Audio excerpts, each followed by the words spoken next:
bapakku.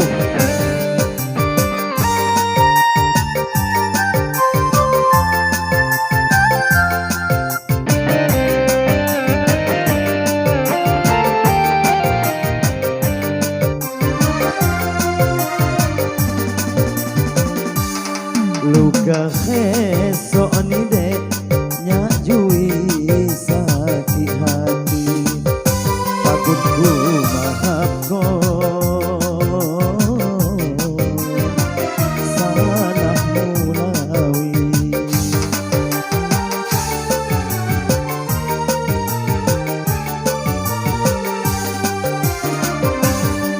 idangui ganta dek manido ampunanmu ayahku tak bersih hingga ujung ini.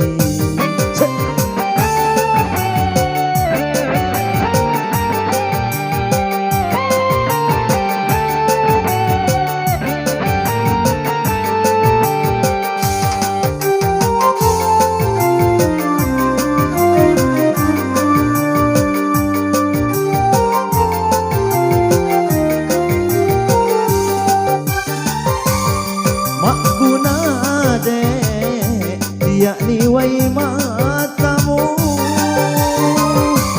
hatiku ade mak bakal gosai madu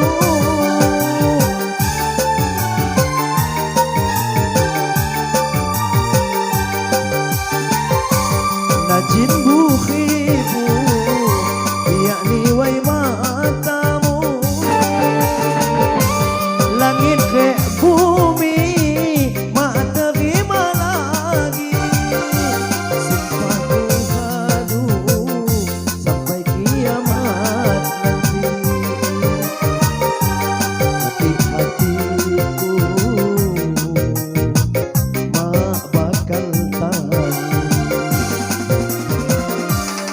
luka khesok ni dek nyajui sakit hati pagunku maaf ko salah mulawi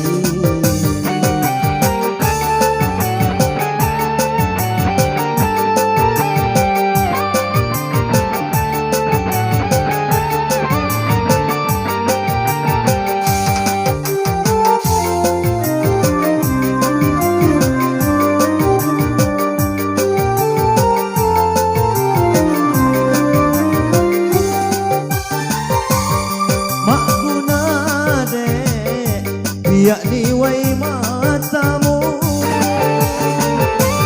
hatiku ade mak bakal gosai adu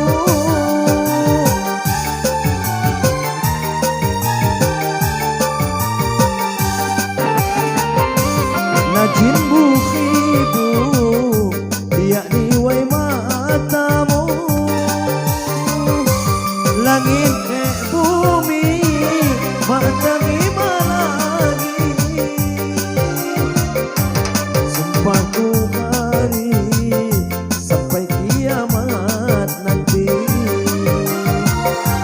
sakit hatiku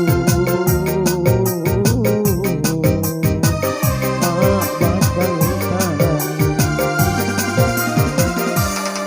luka khesok ni dek nyajui sakit hati pagunku maaf ko salah mulawi. Baik, sesuai janji saya tadi.